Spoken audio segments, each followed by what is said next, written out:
pra pensar a cultura de feira, você tem que passar pro Freguai. Não tem como dissociar uma coisa da outra, né? Porque tá ali pairando em todo momento naqueles corredores, justamente a cultura de diferença. Eu vivi a época da locadora. Eu vivi a época da locadora e ainda tinha fliperama dentro da locadora, cara. Mas falando de feira não quer dizer que feira ela deixa de ser bonita, né? Porque a gente tá querendo construir outros olhares pra feira, né? Mostrar justamente que ela é bonita, né? Nas suas contradições. Estamos começando mais um episódio do Ferapod e hoje reino nessa mesa sozinho porque o papo vai ser extremamente interessante. Vamos falar sobre duas coisas que o Ferense ama. 1. Cinema. 2. Feraguai. E para me acompanhar nesse bate-papo, estou aqui, e fiquei sabendo em cima da hora, Doutor Francisco. Porque quem pode ser chamado de doutor é quem tem doutorado. Muito obrigado por participar dessa conversa com a gente hoje. Eu fico feliz pelo convite, né? Falar sobre Feraguai, falar sobre Feira de Santana, né? E antes de mais nada, dizer que eu sou doutor, mas eu gosto mais de ser chamado como professor, né? O professor tem esse dogma, né? Quem é professor... Eu gosto muito. Professores marcam a vida das pessoas e eu gosto dessa energia de... Não me bote no campo do doutorado, não. Eu sou professor. Eu sou uma pessoa do povo. Exatamente. É uma alegria falar sobre o Feraguai, falar sobre o cinema em Feira de Santana e falar antes de mais nada sobre a minha cidade, né? Feira de Santana, né? O Feraguai foi o grande desculpa. Fazer o Feraguai foi o grande desculpa falar de Feira de Santana. Isso eu falo pra todo mundo, assim, né? Não tem como falar do Feraguai sem falar de feira. Falar de Feira de Santana. É uma janela pra entender Feira de Santana, em certo sentido me entender também com diferença, né?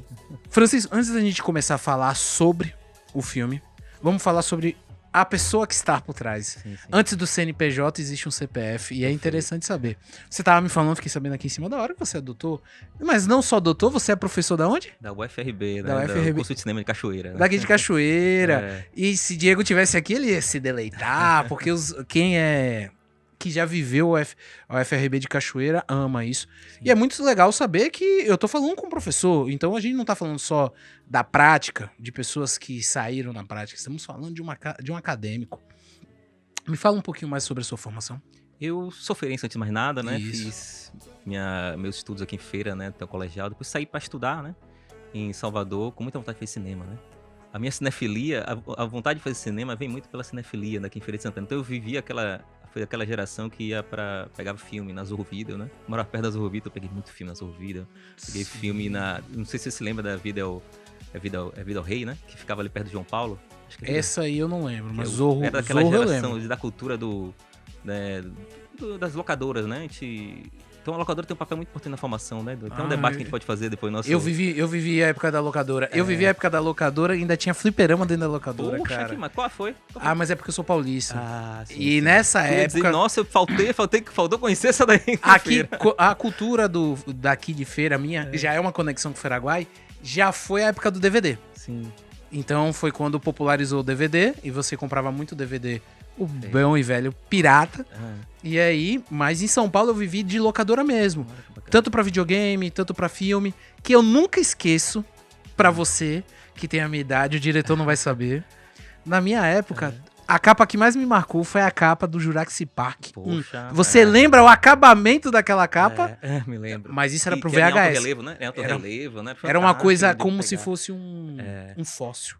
A capa. Pô, era isso mesmo, a metáfora era essa, né? Era um fóssil. Palpável, né? Então eu vivi aquilo de ir pra locadora, um monte de filme, você ficar olhando, ainda tinha um fliperama, ainda vendia bonequinho do Cavaleiro do Zodíaco. Tudo numa locadora só, velho. Caramba. Eu não esqueço, se hoje você me colocar em São Paulo, eu bato onde é a casa que era essa locadora. Caramba. Me marcou nesse nível. Sim, que bacana. A cultura do cinema, né, a cinefilia, a nossa geração, ela vem muito das locadoras, né? Então eu também fui formado aqui em Feira muito por essa cultura das locadoras de VHS no início, depois DVD, né? Então eu fui pra Salvador estudar, né? Inicialmente estudei engenharia química, depois eu larguei pra fazer cinema, fiz fazer mestrado, fiz doutorado. Depois virei professor de cinema, né? Eu consegui a façanha de ser professor em 2 universidades federais, né? Eu comecei na Federal do Sul da Bahia, depois Federal do Vale de São Francisco. E recentemente eu fui removido para a Universidade Federal do Recôncavo do Bahia, em Cachoeira, né? Faz parte do mesmo núcleo, então. São universidades federais, né? Que possibilitam esse trânsito, né? Então, entendi. E agora eu tô há uns meses professor da Universidade Federal do Recôncavo da Bahia, tô atuando no curso de cinema, né? Qual matéria específica? Eu dou aula para eu dou aula para os cursos de jornalismo também, para o curso de museologia e também para o curso de cinema, mas eu estou lotado no colegiado de cinema e audiovisual, Sim. né? A minha pesquisa, né, para ser professor, você tem que ser pesquisador, né? Então eu pesquiso documentário, né? Então eu fiz pesquisa em documentário, tanto no mestrado quanto no doutorado, né? Então eu passei muito tempo assim lendo sobre cinema, falando sobre cinema, mas passei um bom tempo sem fazer cinema, né? Então o Feraguai representou muito isso pra mim, né? De voltar a pegar em câmera, voltar a me debruçar dentro de um set de filmagem, estabelecer relações dentro de um set de filmagem e fazendo aquilo que de alguma maneira me marcou muito, que é fazer documentário, né? Esse gênero tão importante pra gente pensar o fazer cinematográfico, né? Contemporâneo, né? E como é que, agora entrando um pouco mais na parte do documentário, que momento começa essa relação Francisco e Feraguai? Eu cresci na Feira de Santana nos anos 90, né? Então era uma cidade completamente diferente. Eu não estava aqui. Pois é. Eu só cheguei em 2001. Pois é. Pra morar mesmo, sim. Viver na cidade. E é uma cidade completamente diferente do que foi 2000 e do que é o dia de hoje, né? Imagina. Era uma cidade muito mais acessível do ponto de vista da mobilidade, né? A gente caminhava pela cidade, eu cresci ali perto do Campo do Fumo, do então Campo do Fumo, né? É que bairro? É ali entre a Calilândia e Queimadinha, né? Quando a gente quer dizer que a gente era da elite, eu dizia que morava na Calilândia, mas... E as pessoas diziam que eu morava na Queimadinha, né? Então na fronteira, né? Eu dizia, não, mora na Calilândia, não, você é da Queimadinha. Ah, entendi. O campo... Eu sei onde é esse campo. Em frente ao Colégio João Paulo hoje. Pronto, é esse mesmo, eu ia falar isso. Que Exatamente. hoje é o colégio... Mercantil. Não, é atrás. Sabe o Colégio João Paulo? Que fica sei, assim, eu sei qual é o colégio. Basicamente em frente. O colégio tem Rubem Alves, João Paulo, Rubem Alves. Eu morava em frente ao Rubem Alves, assim, naquele... Ah, entendi, já sei, perto dos trailers. Aí algumas pessoas dizem, esses meninos da Queimadinha que perturbam pra caramba, fica jogando bola aqui. Eu disse, não, sou da Calilândia, né? Que era mais elitizado, mas no meio, é dividido. Morava... É bem a divisa ali mesmo. Morava na Queimadinha, né? Então era uma feira diferente que a gente andava mais, a gente vivia mais na rua, né?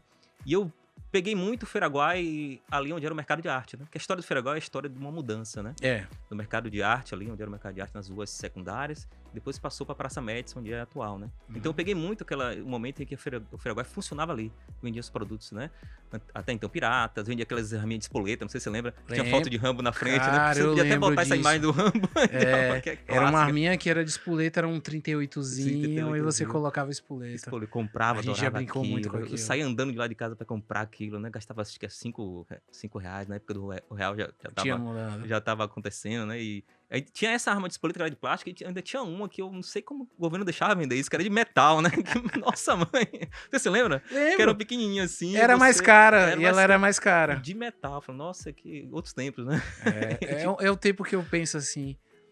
Era divertido. Era perigoso, mas era muito divertido. Contraditório, né? Como era a infância, assim, nos anos 90. Então eu vivi muito isso, de uma cidade que ia lá, né? Numa feira diferente, jogava bola na rua. Então o Feraguai ocupou muito esse imaginário de uma acessibilidade a produtos e a elementos que não estavam na nossa vida cotidiana, que a gente só via na TV, né? Sim. O Feraguai foi muito isso. O Feraguai, é isso que a gente trabalha no filme, assim, de dizer que o Feraguai, pensar a cultura de feira, você não tem como não... Para pensar a cultura de feira, você tem que passar pelo Feraguai. Não tem como dissociar uma coisa da outra, né? Às vezes a gente pensa assim, né? Olha o Feraguai como algo que é somente restrito ao comércio, né? Mas o que tá ali pairando em todo momento naqueles corredores é justamente a cultura diferente, né? É um modo de vida diferente, são as características que marcam a nossa formação, seja em uma cidade comercial, uma cidade de encontros, uma cidade onde a maioria das pessoas não são daqui, né? Por exemplo, a minha família, ela durante muito tempo, eu acho que isso é muito comum, você perguntar às pessoas de onde eram, os mais velhos vão dizer que não são daqui de Feira, né? Feira é uma cidade feita de pessoas que não são daqui. Não são daqui. Muito tempo. E é um paralelo que eu faço com a cidade de São Paulo. Perfeito. A cidade de São Paulo é formada por pessoas que não são paulistas. Perfeito. É muito fácil. Minha avó é paulista. Meu avô era paulista. Mas meu bisavô já era espanhol. Sim, sim. Meu bisavô parte de vó, italiano. Sim, entendeu? Sim. Então é uma formação. E é muito comum colegas de faculdade virar pra mim e falar bem assim, chamar pelo um nome que você não conhece. Tipo, Nana, Omi, que é avó em alemão. Sim, sim. E então você começava a perceber, as avós deles ainda eram estrangeiras. Sim, sim. Ou às vezes vinham do Nordeste. Sim, sim. É uma cidade... Eu acho isso muito parecido entre São Paulo e Feira de Santana. Tem uma frase de Antônio Torres, né? Escritor baiano, né? Que escreveu Essa Terra, né? Esse livro está sempre em vestibular, né? Então o pessoal deve conhecer. Tem uma frase dele, assim, que é bem bacana, assim, que ele diz assim que... Em determinado momento do livro, ele vai falar sobre Feira de Santana. Ele fala assim, Feira de Santana era São Paulo do interior da Bahia na década de 70, né? Caramba! Justamente porque eu não sabia disso, as pessoas não conseguiam ir para São Paulo, vinham para Feira, né? Então a Feira passou, a partir dos anos 70, a ter esse papel de galvanizar, de atrair pessoas, né? Então, e leva a isso que a gente falou, né? Que é muito comum você ter as gerações mais antigas e não feirenses, né? Justamente porque essa característica central de feira de encontros, de pessoas que vêm de fora para tentar se estabelecer, para se encontrar, para sobreviver. E o Feiraguai é isso, justamente esse processo. É marcante quando você está no Feiraguai que você percebe os corredores, né? Você não tem como fugir das pessoas ali, né? Você se toca. A grande dificuldade da gente foi justamente de pegar a câmera, imergir ali dentro. Eu já gravei lá. Pois é, você E, pode perceber. e não é só o espaço, é as pessoas terem um... que esses caras estão com essa câmera aqui gravando, sabe? Sim, sim. Não, é um processo de estar em Feira de Santana, né? Na sua vocação, né? O Feiraguai, ele surge, o documentário, ele tenta falar um pouquinho dessa história, né? Então, ele tem uma abordagem histórica, né? Ele começa a falar sobre, não da história de uma aula, assim, basicamente, né? Então, ele utiliza elementos gráficos como ano, nada disso, mas no discurso das pessoas, né? Dos entrevistados. Ele tenta contar um pouquinho dessa história que foi a passagem do antigo Feiraguai, né? Ali no mercado de arte, para a Praça Médici, e como esse processo ele se deu, né, ele influenciou a vida das pessoas que estavam ali presentes, né, como foi fundamental, né, como isso marcou a vida das pessoas, né? Então você tem lá personagens que são pessoas que faziam trânsito, iam comprar produtos lá no Paraguai, traziam para a Feira de Santana, e como isso era dificílimo, Conheci gente que fazia isso. Sim, sim. Tomava rebite e viajava. Né? Tal. Conheci mesmo. Ele tinha boxe no Feiraguai e fazia esse tipo. Tem um personagem que é bem bacana, que marca muito, que é careca, né? Ele é personagem lendário lá do Feiraguai, né? E aí ele conta essa história, como foi o processo de chegada. Demorava 7 dias pra chegar. O Feiraguai passava a vários locais e tinha que carregar o dinheiro na mão, porque na época tinha Pix, não tinha cartão. Imagina o perigo de ser assaltado. Muitas pessoas foram assaltadas. Então era uma verdadeira aventura mesmo pra chegar e trazer os produtos pra cá, né? Pra trazer a minha de espoleta, pra trazer essas coisas, né? Que marcou tanto o nosso imaginário. E nós estamos diante de algo central da cultura feirense, né? Do modo de vida feirense, né? E não é à toa que está no centro, né? No lugar ali onde até Clóvis Ramayana, né? Que é o professor da UEPS, está presente no documentário, a gente entrevista ele. Ele vai dizer que simbolicamente o Feiraguai tá na Praça Médici hoje, ele é o símbolo perfeito da nossa história, né? Porque ali antigamente você tinha a estação de trem, né? A estação antiga de trem, né? Onde hoje é o Feiraguai. E ali era o lugar onde trazia as pessoas vinham, os produtos chegavam, né? E é muito irônico que o Feiraguai vá para ocupar aquele espaço ali nos anos 90, né? E é doido, Francisco, digo mais, o Feiraguai movimenta muita gente de fora para dentro da cidade. Sim, o Feiraguai, assim, é porque o Feiraguai eu gosto de olhar como um recorte. O Feiraguai é um recorte da pujança do comércio feirense. Sim. E eu falo isso porque eu estive andando com o Uber em Salvador, a gente passou na Baixa do Sapateiro e falou, isso aqui era forte. Hoje a gente vai pra Feira de Santana comprar. Sim, sim. A Baixa do Sapateiro, quem passa na Baixa do Sapateiro lá em Salvador percebe que as coisas estão bem fracas. Sim, sim. Muita loja fechada. E aí, quando você olha o recorte do Feiraguai, você olha assim, velho, o comércio de feira é isso. Que tem total relação com a história de Feira de Santana, que sempre foi essa potência comercial da região. Sim, sim, com certeza, né? É uma cidade que, de alguma maneira, foi construída para encontros, né? Desde a própria ideia dos entrocamentos, né? Que leva, né, pessoas de diversos locais do Brasil a se encontrar aqui. O Feiraguai também tem um aspecto importante que, até a década de 70, nós tínhamos uma das maiores feiras livres do Brasil, né? Você tinha, por exemplo, a Feira de Caruaru, né? Hoje você tem a Feira de Caruaru como grande, né? Mas até a década de 70, a maior feira que tinha no Brasil, se eu não me engano, né? Era a Feira de Santana, né? Aqui você fala que ficava no centro na Getúlio Vargas na Getúlio mesmo. Vargas, né? Ali na Praça da Bandeira e tal. Perto da prefeitura ali. Ele ocupava, né? As pessoas diziam que iam até, né? Saía da cidade até então, né? Então era uma feira muito grande.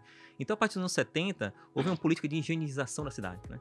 E muito impulsionado também pela ideia do governo de criar o centro de abastecimento. Então, o centro de abastecimento, ele surge a partir dos anos 70 em vários locais, né? De cidades médias, como Feira de Santana. Então, tinha esse objetivo de também dar uma limpeza na cidade, tirar a cidade, recriar seu centro, né? Então, tem todo um debate em torno disso, né? Que professores e pesquisadores já fizeram, né? Mas até a década de 70 nós tínhamos uma das maiores feiras livres, né?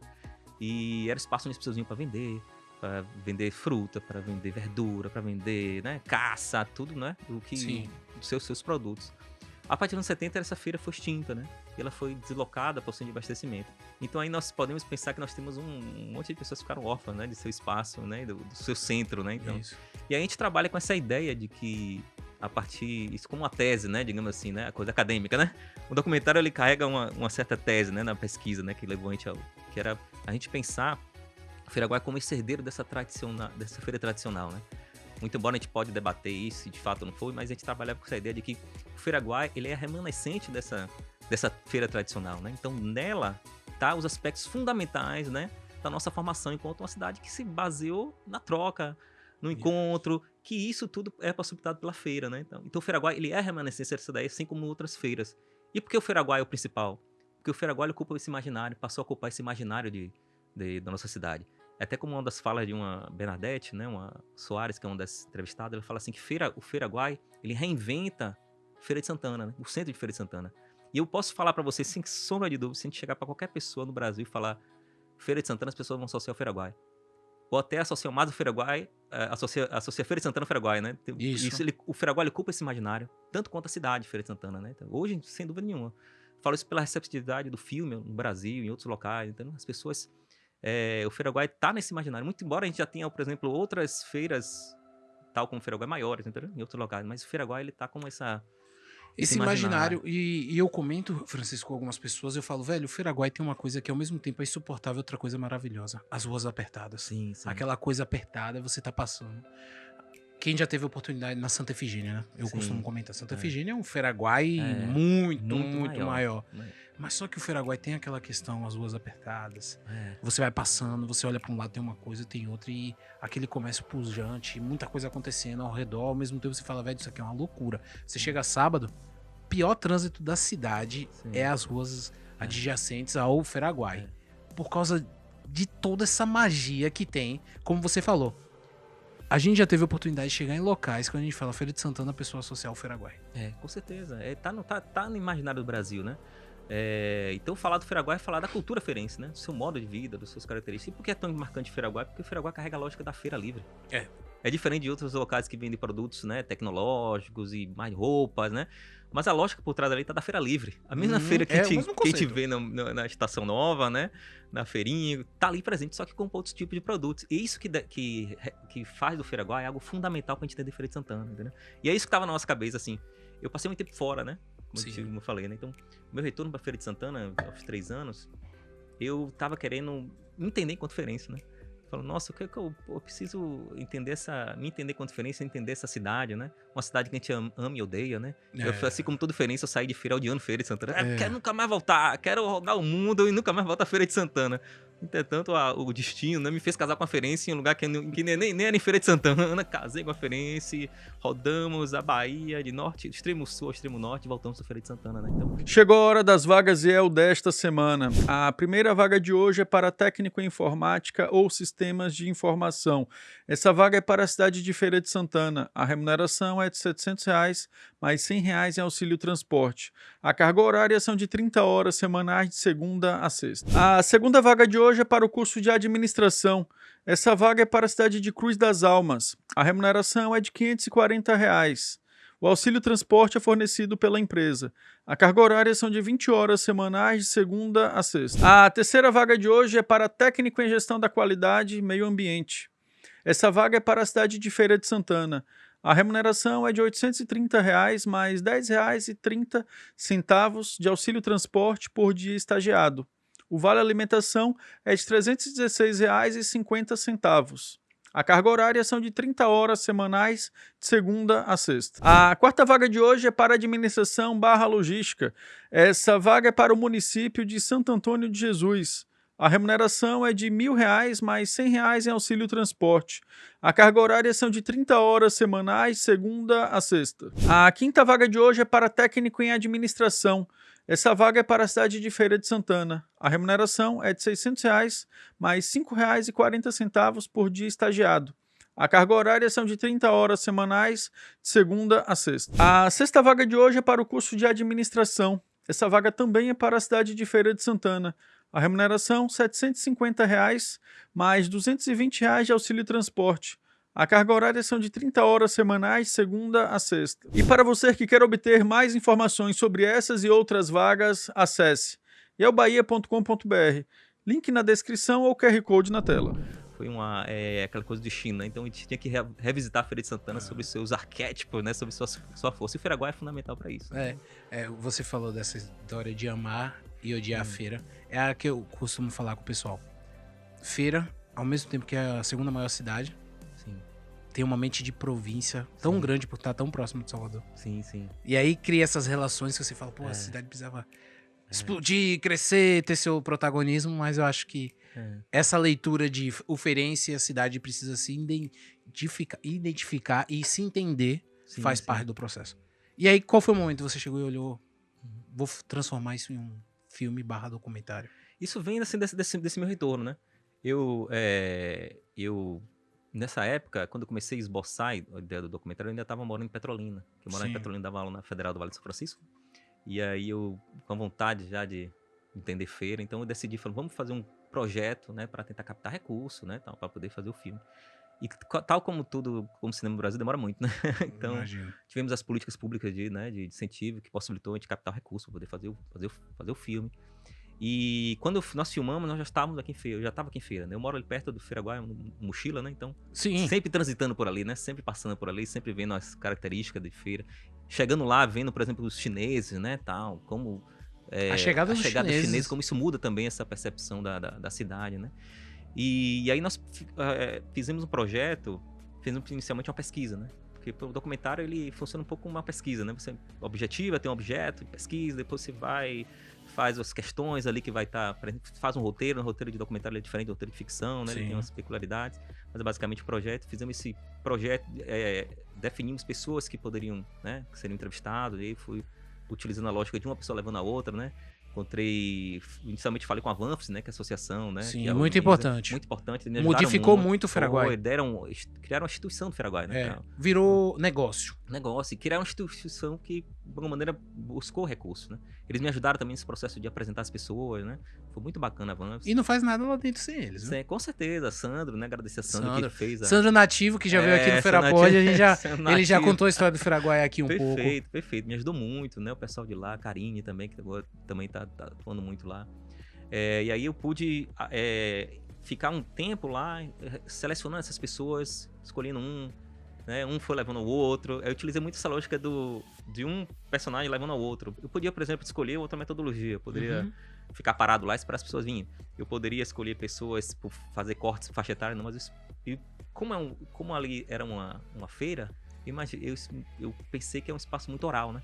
Da oralidade, né? As pessoas falam muito, então a ideia era que uma pessoa falasse da outra, uma pessoa levasse pra outra. Então conversava com Careca levou a Libu do reggae, que é um cara que é histórico do reggae de feira, né? De Santana, inclusive ele tá no filme, canta no filme, muito bacana. E durante muito tempo ele vendeu CD pirata, né? Lá os DVDs. Até hoje ele vende lá DVD, né? Tá muito bacana. E pendrive, né? Trabalha muito com pendrive. Libu levamos pra outra pessoa. Então a gente foi construindo essa caminhada por meio desses personagens, né? Dessas pessoas que construíram historicamente o Feiraguai e que fazem o Feiraguai até hoje, né? Então essa foi a lógica da construção do filme, a metodologia, digamos assim, né? E é muito legal você falar isso, que o Feiraguai é oral, porque você nunca chega no Feiraguai e você vai escutar um silêncio. Que é o conceito da Feira Livre.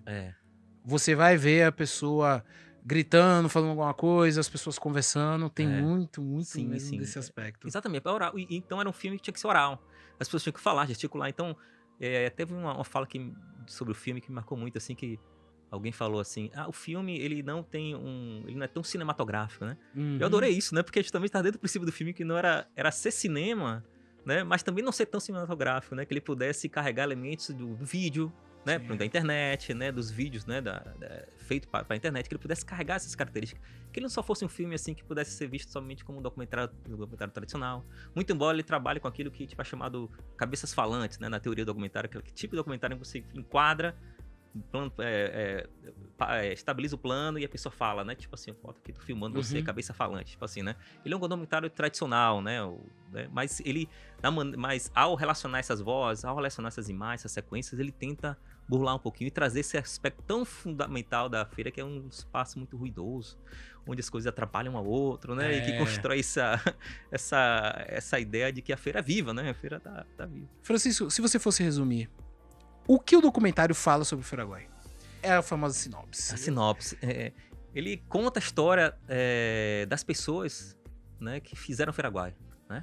E ao contar a história das pessoas que fizeram o Feiraguai, ele conta a história do Feiraguai, porque falar do Feiraguai é falar das pessoas, né? Então esse foi um recorte. Então a gente tinha um objetivo, falar assim, era a seguinte camada, falar das pessoas, falar do Feiraguai e falar de Feira de Santana, entendeu? Então o Feiraguai, foi uma grande desculpa a gente falar de Feira de Santana, e em certo sentido era falar também sobre mim, quanto Feirense, sobre Sim. você, Feirense, você que veio pra Feira de Santana, né? É. Tantas outras Feirenses, entendeu? Isso tá em nós, entendeu? Feiraguai tá em nós, as características que marcam o Feiraguai tá em nós, porque isso é cultura. Isso é cultura, né? Por mais que a gente possa até odiar, né? Por mais que a gente possa até achar que é tão importante, mas isso tá em nós porque é cultura, né? Então esse filme fala muito mais pra... Isso eu sei disso, a gente tá exibindo nos festivais, as pessoas dão muita risada, mas é um filme que foi feito assim pra mim, enquanto feirense, e pras feirenses também, entendeu? Sim. Aproveitando esse gancho dos festivais, já tá tendo exposição aqui em feira? A gente tá agora exibindo nos festivais, tava no Panorama, estamos submetendo também aos festivais, e ele tá rodando aí né, em alguns festivais, e, por exemplo, a semana que vem a gente vai exibir em Alagoinhas. Depois a gente tá querendo exibir, tá quase certo pra exibir em Conquista. Então a gente tá fazendo um percurso aí de levar o filme para ser exibido, né? Aqui em feira a gente vai exibir em julho, num festival, posso dar uma pescadinha Claro, pra dizer aqui o nome, porque eu sou péssimo de gravar, entendeu? Mas tem um amigo meu que tá, um grande companheiro aqui do cinema feirense, né? Que é Bruno Bittencourt, né? Que ele faz aqui Eu conheço o Bruno Conhece Bittencourt. Bruno com certeza. Todo mundo conhece Bruno. Bruno Conheço Bittencourt. Então ele tá organizando um festival que chama Rotatória Festival de Visual, né? Que é o Rotave. Então no dia 4 e 5 de julho vai acontecer esse festival que vai ser na Centro de Convenções, ali na Bóbara, inclusive, nesse processo de reinauguração, né? E aí vai ter filmes baianos, filmes feirenses, então ele vai estar exibido lá. E também nós vamos estamos organizando para exibir no Sesc entre julho e agosto, né? Também. O Sesc Cultural ali na Praça da Matriz. Exatamente. Então a gente está construindo um calendário aqui em Feira de Santana, né? Mas o nosso maior sonho, nosso maior objetivo é que depois de percorrer esses festivais, a gente consiga, por exemplo, conseguir exibir no cinema do shopping, né? E não é fácil para isso, porque a gente precisa ter investimento, tem que ter editais para a gente captar recursos para deixar em cartaz, por exemplo, para deixar em cartaz um filme lá custa mais ou menos R$2.000, R$3.000, entendeu? Uhum. Então a gente tá correndo atrás dos investimentos, né, captando recursos para poder conseguir, para que o filme fique em cartaz, né? Seria fantástico, né? Se chegar assim, acho que seria a minha realização enquanto cineasta, né? Falando, nossa, eu virei cineasta na minha própria cidade. O filme foi exibido no cinema do shopping. Cinema, e o cinema do shopping tem esse, né? Esse peso, porque o cinema do shopping entra no momento que a gente estava de lacuna sem cinemas. Sim, exatamente. Poxa, E virou, por isso que eu falo, o cinema, Feirense gosta de Feiraguai e de cinema. Porque quem viveu aquele, eu vou falar, não tem problema nenhum, Shopping Boulevard, com aquelas filas entrando por dentro da praça de alimentação, sim. e você falar, meu Deus, que loucura é isso, cara. Não, e a gente viver e crescer num lugar onde não tinha shopping, né? A gente ficava endeusando Salvador, pô, shopping. A gente ia pra assistir filme em Salvador. Exato. Pra assistir filme e ir pra sala de cinema em Salvador. Que louco isso, né? Muito louco isso, né? Uma cidade que tem 700 mil habitantes. Era pra ter pelo menos 3 salas de cinema grandes. Por exemplo, é um sonho que eu tenho aqui, eu falo enquanto professor, enquanto pesquisador, enquanto cineasta, é que nós possamos, e aí eu conclamo a sociedade também a abraçar esse projeto, né? Que a gente tenha uma sala de cinema pública, né? Uma cinema que possa estar vinculada à prefeitura, que possa estar vinculada a qualquer, por exemplo, ao SESC ou qualquer outra entidade, que de alguma maneira possa viabilizar a construção dessa sala de cinema pública. O que é uma sala de cinema pública? É uma sala que se propõe a exibir filmes. Necessariamente filme nacional, filme internacional, onde você possa ter políticas públicas de exibição, de oficinas, né, constantemente, né, sempre acontecendo, né. É fundamental que a gente tenha isso, né, em Feira de Santana, porque pra gente criar essa cultura audiovisual. Feira, se você olhar bem, tem muitas pessoas fazendo cinema hoje em dia. Muito mais do que na minha época, entendeu? Eu percebo isso depois que fiz Feiraguai, as pessoas se aproximam, né? A gente tá exibindo também Feiraguai com outros, né? Exibimos na UEPS com Patrícia, né? Sim. Muito bacana o filme Patrícia. Então a gente percebe que tem um conjunto de pessoas fazendo. Pessoas fazendo não somente filme, mas fazendo, por exemplo, cineclubes, exibindo filme, né? Então a gente precisa ter é fundamental que a gente tenha um espaço. E aí falo como sonho, né, que a gente tenha um espaço no centro da cidade, onde a gente possa estar sempre exibindo filmes, que possa estar sendo programado. E a programação no cinema é justamente ter pessoas que pensam os filmes que serão exibidos lá, né? Vamos ter uma sessão de filme francês, você não gosta muito de filme, né? Filme francês, assim, né? Ou Tarantino, né? Semana Tarantino, mês Tarantino, exibir o filme Tarantino, tá? Isso que é programar, e eu acho que é fundamental a gente ter isso na nossa cidade. Fazer o pessoal se aproximar mais do né? cinema, não só como um blockbuster, mas sim como uma coisa... também como blockbuster, porque é fundamental, eu adoro, né? Filme também, blockbuster, né? Os filmes, né? Dos anos 70, né? Americano, eu adoro muito. Porque a gente estava até conversando antes, há pouco, né? Falando sobre um pouco de história do cinema, né? Falando sobre gosto também, né? Mais do que fazer filme de arte, né, ou um filme hollywoodiano, a gente precisa perceber que fazer cinema é um objeto, é um produto cultural. Então, mais importante que fazer mais filme de arte que vai pra Cannes, mais filme que não vai pra Cannes, a gente precisa fazer filmes que vá e que não vá. Filmes que possam ser assimilados e que não possam ser assimilados. Pode ser filme que seja muito cabeção, né? Ou filme que Isso. seja muito popular, né? O mais importante é fazer cinema. Fazer todo esse tipo de CD. E aí que entra a magia que o Brasil se torna um dos países maiores consumidores de YouTube, TikTok e Instagram. Sim, sim. A gente gosta muito de audiovisual. Perfeito. E as redes sociais ajudaram demais a gente a popularizar e fazer essa comunicação de massa. Exatamente, exatamente. Isso acontece assim porque, como eu digo assim, a gente vive... Eu tenho isso como um paradigma, assim. E eu percebo isso em sala de aula, né, nas oficinas. A gente vive uma sociedade do audiovisual. E por viver numa sociedade audiovisual, a gente meio que sabemos fazer cinema. Todos nós. Até uma pessoa que diz que não sabe fazer cinema, sabe. Porque se você começar a mostrar pra ele cortes, maneira de você enquadrar, maneira de você montar, as pessoas percebem, ih, essa montagem tá feia, isso tá ruim, não sei o que é, não tá funcionando. Não entende, mas é um sentimento dentro dela, ela fala, pô, não ficou legal. Porque cinema é como a linguagem, nossa linguagem verbal, né? A gente aprende ela naturalmente, entendeu? Então nós nascemos numa sociedade que, de alguma maneira, criou um contexto pra gente consumir essas imagens em movimento, né? Então nós sabemos, existe uma pedagogia da gente aprender esse filme. E ela tá no nosso dia a dia, né? Tá a maneira como a gente assiste filme. Então, por isso que mais do que... por isso que é tão importante fazer políticas públicas para exibir filmes, né? Eu acho que o grande gargalo que nós temos hoje em dia não é nem fazer, né? É a gente exibir filmes para as pessoas e mostrar essa diversidade, né? Exato. Porque é fundamental isso a gente perceber que não só existe uma maneira só de fazer, mas existe várias. Existe a maneira americana de fazer, que é muito massa. Existe francesa, existe chinesa, né? Existe cinema dos anos 70, né? Então é isso que é essa diversidade que a gente importa. Isso que é quebrar ideologicamente a ideia que nós temos da imagem. Por exemplo, é muito comum quando a gente faz oficina, a gente dá uma câmera para um estudante, uma pessoa, ele pega a câmera e situa aqui nos olhos, né? Volta a câmera, que ele reproduz a própria lógica de dizer a câmera toca nos nossos olhos. A gente tenta mostrar para ele, não, a câmera pode ocupar outras posições. Outras lógicas, entendeu? Isso tudo é uma questão também da maneira como a imagem chega até nós, né? Então eu acredito assim, que todos nós somos cineastas, né? Às vezes a gente pensa assim, o cineasta como aquela pessoa, né? Não, mas todos nós somos. O glamour. O glamour. Hoje todo mundo é técnico de futebol, cineasta. Exatamente. E é bom que seja. O poder de discutir sobre o assunto, eu acho que enriquece.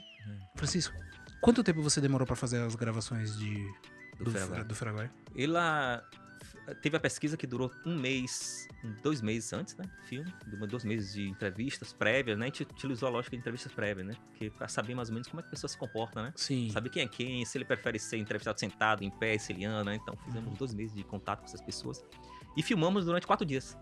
A produção mesmo foi em 4 dias.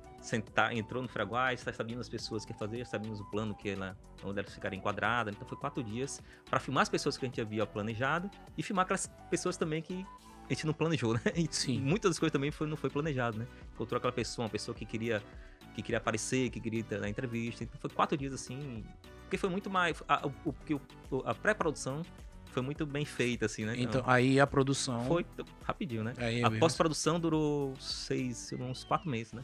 Entre cortes, né? Cortes e depois, né? Fazer a cor do filme também, né? Porque a gente tem que fazer as cores, né? Tal. Então foi uns 4 meses. E foi muito desafiador gravar a produção? Não, por incrível que pareça. Foi maravilhoso, assim, né? Às vezes a gente fala assim, as pessoas, né? Que fazem cinema, fala, pô, foi muito trabalhoso, foi trabalhoso pra cacete, entendeu? Não, porque o palavrão. Pelo exemplo que a gente tem, às vezes você vai ver, o filme fica 1 ano rodando. Pois é. Gravando. Não, e foi muito prazeroso, porque era fazer um filme sobre a minha cidade, entendeu? Eu falei isso com o pessoal da equipe, né? Que foi um redescobrir a si próprio, né? No Feraguai, ver-se em cada uma daquelas pessoas, né? Então foi uma coisa muito, muito divertida, muito bacana, assim. Eu digo que foi paradigmático, assim. Foi antes e depois de fazer o Feraguai, né? Inclusive a gente tá agora iniciando outros projetos, né? E o Feraguai foi fundamental pra gente pensar os próximos filmes, né? Os próximos projetos que a gente tá, né? Estamos trabalhando, né? Teve algum personagem que marcou? Muitos. Libu do Reggae. Libu do Reggae marcou muito, porque Libu do Reggae é falar de uma feira de Santana, assim, que a gente às vezes não observa muito, que é do reggae, né? Do reggae, né? Que cante... A gente ouve muito, né? Mas a gente não conhecia, né? Você não conhece a pessoa. A pessoa, conhece, né? O nome, mas não a pessoa. Então, passei a conhecer Libu do Reggae, né? Da Rua Nova. Ele fala muito da Rua Nova, né? Como a Rua Nova também, essa coisa do bairro periférico, né? Sim. Tá ali também no Feraguai. Careca é fundamental também. Careca, ele conta a história, ele é um cara tipo diferença, assim, veio do Rio de Janeiro pra cá, veio pra Santa Mara, depois de Santa Mara deu errado, parou, o ônibus estava passando por feira, ele vou ficar em Feira de Santana pra vender laranja, ele por laranja, é tipicamente um processo de formação, né? Várias pessoas, assim, foram fundamentais. E porque carregam esse exemplo da feira, né? Do aspecto cultural da nossa cidade, né? Uma coisa que eu acho interessante também trazer à tona, que o filme tenta abordar, é também a presença chinesa, né? Porque ela ressignifica também o Paraguai, né? A gente tem, né, a partir dos anos 2000, a chegada cada vez mais dos chineses, né? Então, o chinês muda a lógica também do Paraguai e também do centro de Feira de Santana, né? Sim. Traz tensões, né? Mas também eu acho que enriquece muito, porque eu percebi assim muito na minha... E aqui é uma opinião minha, né? As pessoas falam muito mal do chinês, falam assim, não, o chinês ele vem aqui pra tomar nosso lugar, né? Aí eu percebi que muitas pessoas, a maneira como falavam do chinês era a mesma maneira como as pessoas falavam dos primeiros feirantes do Paraguai, né? Eu falo, nossa, existe uma contradição, né? O conflito é o mesmo, você só encontra um novo alvo. O novo alvo. Eu falo, nossa, como é complexo, né, falar do Paraguai, né? Tal. Então, o chinês também, ele cria dá essa nova perspectiva. No filme, a gente entrevista, a grande dificuldade foi a gente entrevistar os chineses, né? Que eles não queriam Eles não queriam participar. Eu conversava com eles, falava, você quer participar? Ele dava risada, mas não queria. Mas eu consegui entrevistar uma filha de um chinês, né? Então, nasceu aqui? Nasceu em Feira de Santana, né? Mas foi pro Rio de Janeiro, depois voltou, né? Sim. E ela atuou também lá, né? Junto com a mãe. Então porque o chinês raiz, né, que veio da China, deve ser completamente diferente do chinês que já nascido aqui. Por mais que tenha a cultura de dentro de casa, mas ele cresce frequentando a escola de feira. A realidade dele é de Feira de Santana. Ela fala muito isso, né? Que apesar de ser filha de feirense, Julie Peng.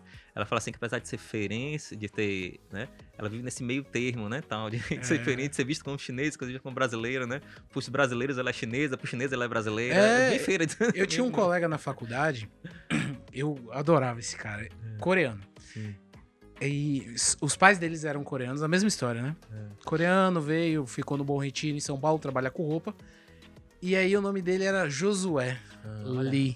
Aí eu falava, cara, que nome descarado seus pais botaram. Você não é nem 100% coreano, com um nome que a gente não entenda, e nem por cento brasileiro, porque você tem o Lee. E ele conta essa história. Ele fala coreano. Olha que bacana. Ele come com hashi. Tipo assim, é umas coisas assim, pra gente que é brasileiro, era uma coisa tão surreal. Ele comentando pra mim bem assim, a gente é acostumado a comer só com hashi de madeira, que a gente só come pontualmente quando vai comer esse. Ele falou, não, na minha casa os hashis são de metais. Eu falei, como assim de metal, cara? Ele, cara, você acha que a gente usa isso uma vez no dia? A gente usa em todas as refeições. As comidas são... Ele falava, tem diversos tipos de hashis. Tem hashis maiores, que é pra cozinhar. Tem hashis menores, que é pra comer. Hashi pra não sei o quê. E ele falava de metal. E ele só falava com os pais em coreano. Os pais ligavam pra ele, ele só falava em coreano. E aí a gente ficava vendo ele falar, porque, pô, pra gente é muito distante. Sim. Não é que nem o inglês, que é talvez uma parte legal da população consiga entender algumas palavras. Coreano você não entende nada. É a mesma coisa do chinês. Do chinês, com certeza. Você não entende nada. E o asiático tem um estilo de vida completamente diferente. Não, com certeza. E por exemplo, quando eu tava filmando no Paraguai, assim, eu gosto muito de cinema chinês, né? O cinema oriental, né? Adoro mesmo, né? Falar todo cinema assim que eu mais gosto é cinema oriental. Né? Eles são muito disruptivos, né? Nossa, e como é parecido. Os planos que a gente vê de cineastas, né, da China. Como o Paraguai, eu ligava a câmera assim, né? Falava, nossa, esse parece um filme oriental, assim. Como o Paraguai tem características, assim, dos corredores, das feiras que tem lá, né? Muito interessante esse paralelo, assim, né? Tal. Aí, falando de referências, você viu algum... tem referência de algo que você goste muito? De um ator, de um filme, de algum documentário no Paraguai? Tem, o Paraguai, ele é basicamente assim, um documentário, ele utiliza elementos tradicionais do documentário, né? Da lógica do documentário clássico, vai chamar, né? Mas ele tenta trazer elementos, assim, disruptivos, assim, né? Características que denotam essa ideia do Paraguai. A gente utiliza como material de arquivo no filme um cara que eu acho que é fundamental na Feira de Santana, que é o Ney São Paulo, né? Então o filme, ele tem as entrevistas, então intercala também essas entrevistas, né, essas imagens, com um filme de Ney São Paulo chamado Como Nasce uma Cidade, nos 70, né? Então a gente utiliza, né, essas imagens que ele vai, nesse filme, nesse curta-metragem, o Ney tenta falar como é que nasce Feira de Santana? O que faz Feira de Santana ser Feira de Santana até então, da década de 70? Então, a gente vai falar da feira, né? Sim. Então, a gente traz esses elementos do arquivo, né? Aquelas imagens preto e branco, né? Tal, para poder relacionar. Eu acho que grande influência, né? Para mim, assim, para pensar o cinema, pensar o Feiraguai, também foi o Ney São Paulo, né? Inclusive, nós estávamos, meu assistente de direção foi Yves São Paulo, que é sobrinho de Onei São Paulo, né? Então, Sim. foi bem legal também essa possibilidade. Eu digo assim que fazer o Feiraguai foi uma grande desculpa para falar sobre a minha cidade e também para encontrar pessoas que eu gosto muito, né? Pessoas que estavam fora, né? Que a gente estudou juntos, que estavam fazendo Sim. filmes, né? Por exemplo, o pessoal do Qual, o coletivo de audiovisual, que é um coletivo que eu fiz na época junto com meus colegas, né? Na época da graduação. E que a gente se dispersou em suas produções, então nós pudemos nos encontrar aqui em Feira de Santana, uma feira, passar do encontro, né? Sim. Dentro do Feiraguai para poder fazer filme. Então foi muito legal, assim, eu digo assim, foi muito divertido, muito, muito interessante encontrar pessoas que eu gosto muito, né? E com grande desculpa de fazer filme, né? E agora, Francisco, pra gente ir pros pontos finais. Você percebeu que depois que o filme tava pronto, que você sentiu pra assistir, eu falei, pô, deixa eu assistir. Vocês estavam construindo algo que estava mexendo com a identidade de feira? Eu senti isso. Sentia perfeitamente. E isso passou desde o princípio, entendeu? Eu olhava assim, na nossa ideia, falei, nossa, como é que não fizeram um documentário sobre o Feiraguai, né? Dentro dessa proposta, né? Então, esse foi o nosso objetivo, né? Porque era também falar sobre a minha identidade, né? Então, quando assisti o filme, nossa, a gente, no processo de edição, a gente fala, a pessoa vai rir nessa parte. Quando o vendedor começa a falar do que é ser um bom vendedor, então ele fala, eu sou um vendedor top, né? Fala, a pessoa vai rir, né? Porque vai pensar sobre a própria identidade do vendedor, né? Então, eu acho que, em certo sentido, eu consegui fazer aquilo que eu tava propondo a fazer do Feiraguai, não porque era um mérito de cineasta, de roteirista, de produtor, mas é porque eu tava tratando de algo que tava tratando da minha própria identidade, né? Da minha própria vida, né? Então, por isso que eu acho que o filme cumpre o seu papel mais do que ser visto, mais do que ser conhecido, mais do que ganhar prêmio, mais do que ser exibido em festivais, era fazer um filme que era pra mim e que era pra você e que era pra feirenses. Pegando novamente esse gancho, eu como cidadão de feira vou conseguir me identificar. Com certeza. Pra quem não é de feira, ele consegue entender? Consegue, e dá muita risada. Eu, inclusive, foi até uma fala de uma pessoa que te exibiu, foi em Salvador. Ela falou, nossa, e o filme é engraçado. Eu falava, Importante. ganhei o dia, e o filme é engraçado ainda. Porque eu gosto muito de assistir documentário Sim. de lugares que eu não conheço. Eu não conheço o local. Mas parece que depois eu saio com um sentimento de que eu consigo, numa mesa, de uma forma superficial, falar sobre esse assunto. Sim, com certeza. Eu tava assistindo eu sou muito fã de YouTube, eu tava assistindo um documentário, eu assisto muito documentaristas do YouTube. Ele foi pro Monte Everest. Ele não sobe, mas ele mostra os bastidores da subida do Monte Everest. Porque todo mundo só conhece o glamour de chegar lá no topo, a montanha em si, mas como é que funciona todo o processo pra você chegar lá, que cidade você fica, como essas pessoas vivem e tal. E aí hoje eu falo, pô, eu tenho um conhecimento que muita gente não tem. Eu sei até quanto você precisa gastar pra ir lá. Você imagina quanto é? Sim. Pra você subir no Everest tem um valor fixo. Não, quanto é? Tu sabe, Eric? $50 mil. Caramba! Pra você subir. Por quê? Porque ele mostra que a cidade vive disso, né? As cidades que estão ao redor. Mas só que isso você paga o pessoal que carrega as coisas. Tem o aeroporto, tem um aeroporto minúsculo lá pra você chegar. Então, assim, tem toda uma infraestrutura gigantesca pra você subir. Aí você vai chegar na base a base que fica no ponto inicial. E é toda super estruturada. Os caras limpam. O pessoal que mora lá, tem gente que já subiu o Everest mais 50 vezes. E aí, você não pode subir na temporada de frio. Sim. Você sobe no verão. Você não sobe no inverno. Caramba. Quando acaba o inverno, eles começam a subir para limpar o caminho. Por quê? Pra o pessoal depois subir. Você viu, não? Caramba. Porque você não sobe sem... Eu já vi umas imagens assim do Everest, assim, diz que a subida assim, a pessoa encontra ver corpos. Assim, Isso é real. Eu vi umas imagens. Eles começaram a retirar muitos, mas, tipo, era um ponto de referência. Ah, você vai saber que tá no caminho certo porque você encontrou um corpo que tem um tênis verde. É nesse nível. Então, eles falam sobre essa história. E aí, eu trazendo de volta pro Feiraguai.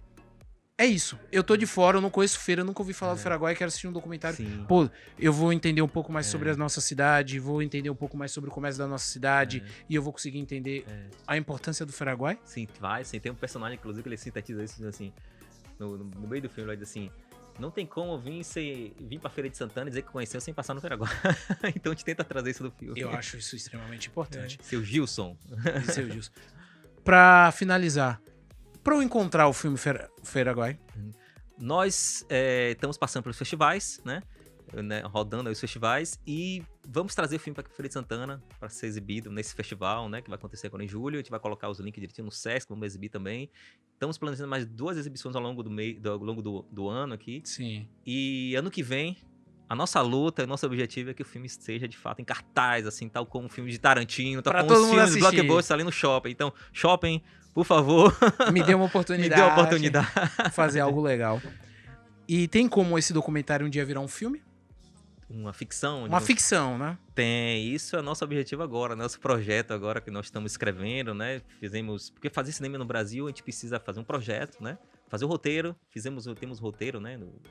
Então já tem uma Já ideia. tem um roteiro pronto, né? No 4º tratamento, então nós vamos agora transformar esse roteiro, já está transformado em projeto, depois a gente pega esse projeto e escreve na Ancine, né? Uhum. Para o Fundo Setorial de Audiovisual, para captar recursos. A maneira de a gente captar recursos no cinema é muito parecido com aquilo que a gente chama da Lei Rouanet, né? Que é uma desoneração fiscal, né? Então, você escreve na Fundo Setorial, depois você vai captar recursos. Entendi. Então a gente está nesse processo agora de captar, de escrever, ter aprovação na Ancine e começar a captar recursos, né? Então é um filme que vai envolver também Feraguai, uma ficção que vai envolver também agora os chineses no Feraguai, em Feira de Santana. Vai então, ser bem interessante. vai ter esse aqui uns filme. 3 anos, né? A gente conseguir fazer esse filme. Francisco, foi uma satisfação muito grande bater um papo com você. É legal conversar com esse pessoal que movimenta. Eu tava falando em bastidores, né? A gente aqui no Ferapod não é um vetor, mas a gente é portas abertas. Bom, A bacana. gente adora receber essa galera da cultura pra contar essas histórias que já sentou muita gente legal aqui pra contar muita coisa bacana que acontece na cidade e não tem o destaque que merece. Alegria, né? Eu já acompanhava o Ferapod, né? Ficava olhando, nossa, que massa. Eu tava sempre lá assistindo. Satisfação tá aqui, falar com você, falar com o Feira de Santana, né? E dizer assim que o cinema tem um papel fundamental pra gente pensar a cidade, né? Pra gente, às vezes a gente olha assim, essa cidade que a gente não gosta, né? O cinema pode ser esse espaço pra dizer, pra mostrar a cidade que a gente gosta, né? Então, eu acho que esse é meu objetivo de fazer cinema e feira, é justamente mostrar que feira, apesar de feia, é muito bonita. Tem as suas belezas, né, tal. Feira é muito excêntrica. Eu falei uma vez pra uma pessoa assim, a feira é feia. A pessoa, não, mas a pessoa foi tomada por um ufonismo. Eu falei, não, gente, quando eu tô falando que feira é feia, não quer dizer que feira, ela deixa de ser bonita, né? Porque a gente tá querendo construir outros olhares pra feira, né? Mostrar justamente que ela é bonita, né? Nas suas contradições, naquilo que a gente acha que é estranho, né? Ela é bonita. E o Feraguai, o filme, tenta fazer justamente isso daí. Valeu, Francisco. Pessoal, já sabe, curtiu, compartilhou e agora tem um hypar. Hype esse vídeo, manda pro seu amigo, pro seu inimigo, pra quem ama, quem odeia o Feraguai. É difícil odiar o Feraguai, porque se você não encontrar no Feraguai pra resolver teu problema, irmão, você não encontra mais nenhum. Tanto que é o novo lema dele, né? Se existe, tem no Feraguai. Com certeza. Obrigado, Francisco. Até mais, galera. Tchau!